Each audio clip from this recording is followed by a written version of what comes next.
die in the dungeon, this really hits the type of stuff that I like generally. I like to chuck a lot of dice, and I also want to have a game where I do chuck a lot of dice, but I have opportunities to manipulate them and deal with bad rolls and things like that. Now, each character's abilities alone allow you to deal with different situations as they occur. The fact that I can upgrade my dice as events happen, that's another bonus.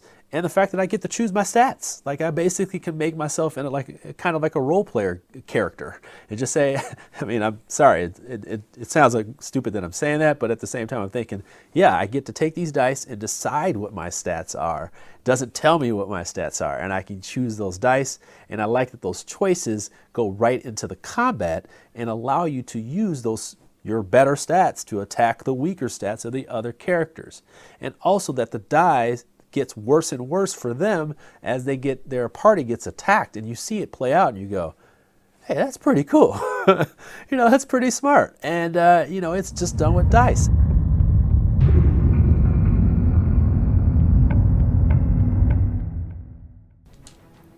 That was fun. I like this. I have a fun time. It is simple enough when it comes to like the gameplay and the flow that I can be dumb and thematic and experience it and just have a good time.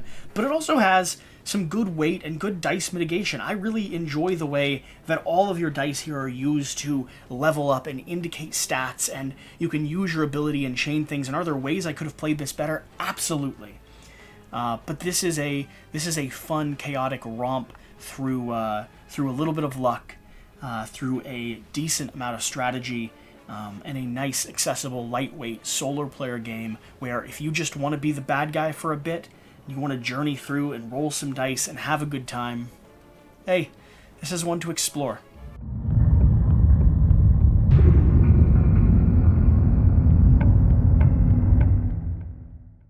A solo game, and I had a lot of fun playing it. Just was one of those situations where it's like, hey, I got 20 minutes. I just want to challenge myself right now. I can set this up, I can play it, and I can have a good time. And I think that's where this one really fits well for me and fits on my game shelf.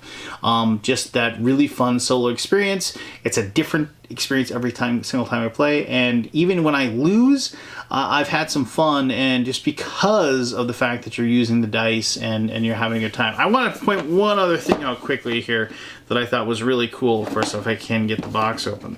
So inside the box itself, and there's actually a really good, I'm assuming the production copy is going to be saying there's a really good tray in here that everything fits into. But I wanted to show you this. So like this could be your box where you roll the dice to see it, but also you can kind of tell, and I hope you can see that, there is a dungeon inside this box as well. And this is kind of a very, very easy beginner dungeon just to teach yourself the rules. So I thought that was really cool.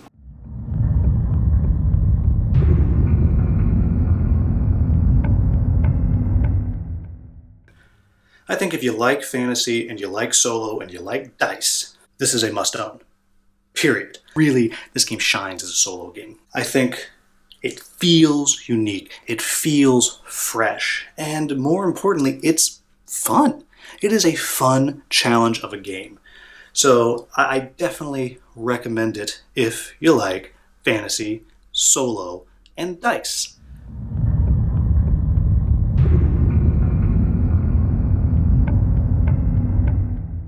For that amount of money, totally worth it. It is so fun. It's quick. My son, who's 6, we've played this now 3 times together. You can play competitively, but I actually play with my son. We just play one character together, and we have so much fun playing. He loves exploring the different tiles and all the different decisions on the dice and how to use them. You have lots of ways to mitigate your luck. So I know you're rolling tons of dice, but you have ways to mitigate it, and I appreciate that. And with victory points, you have ways to mitigate it, and all of your skills. And you can decide where you want to have your strengths and your weaknesses with your stats at the beginning of the game. Oh, it's cool. I really like it. I'm excited.